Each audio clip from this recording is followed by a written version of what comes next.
Hi, my name is Karen Slusher, and this is my reflection on leadership and technology. In Module 1, we really looked at access to technology, and I discovered just how much I've been able to incorporate into my own class, like cameras, use of computers, use of broadcast technology, and I really feel lucky to have that access. That too forced me to really recognize other people's experiences, from people who have a lot of experience with technology to those who have ideas about how to those who are angry about how they don't know what to do, and others who just have ideas but are not sure where to go. Mod 3 made me realize just how much emphasis I put on technology and how willing I am to explore the different types of technologies that teachers can bring into their classrooms. It's something that I want to see if I am given the chance to be a building leader. Mod 4 in the Horizon Report really reminded me just how much access kids have to so many different things, and we need to make use of what the kids use.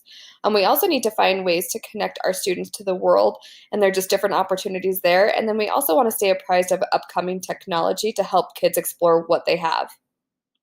Mod 5 and looking at barriers to the web was really a good reminder for us that not everybody has access to what we think they might have access to. So, really understanding the difference between the haves and the have nots. And then it reinforced the importance of teaching digital literacy and teaching educators technology. One of the components of Mod 5 that really stood out to me was reflecting on the effects of cyberbullying and just how on top of it we have to be and how we have to understand how that affects our students. Mod 6 was a great reminder in looking at other people's responses just how much teachers want time to be able to learn the things that we need to learn with technology. Not everybody knows what's going on, and it's important to provide the opportunities to learn it and the time to figure it out better. Mod 7 really reminded me that there's multiple actions that I want to make sure are part of my repertoire. Having a visionary focus is extremely important, as is creating an atmosphere that inspires innovation. I also want to make sure I'm fostering collaboration and that I'm open to new ideas so that the teachers know they have more to work with. As they continue to work and grow with this, it's important for me to be a connected learner and to do the same things that they're doing. I also want to make sure that I'm locating and providing resources that allow them to follow their innovation and their collaboration. And then I also want to be willing to take some risks to support their ideas. Mod 8 really reminded me just how important it is to communicate effectively.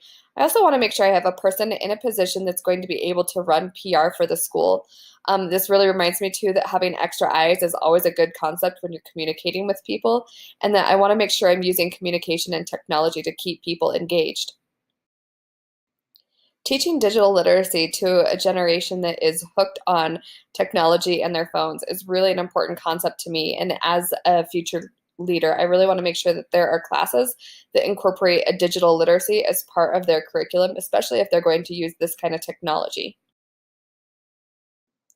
When looking at digital citizenship in Mod 10, I think the really important component for me is that safety always has to come first. And part of that is just knowing the laws. And if you can do those two things, then you're really going to be in a place where you're going to be able to communicate a lot more effectively and be a strong digital citizen. Module 11 really made me reflect on revising my own work. It's got me thinking just how important it is to have another set of eyes on what I'm doing, or being able to look at other things and put my own work under the magnifying glass and really reflect on what it is that I'm doing and if there's a better way to do what I'm doing. For me, systemic improvement is really about creating a network of teachers, and it's really important to know that they have the ability to do this and that they would have the support of a technology coordinator who would kind of guide them through the process and help them partner with the community to create opportunities for the rest of the faculty to learn some of the ideas that they have for improvement.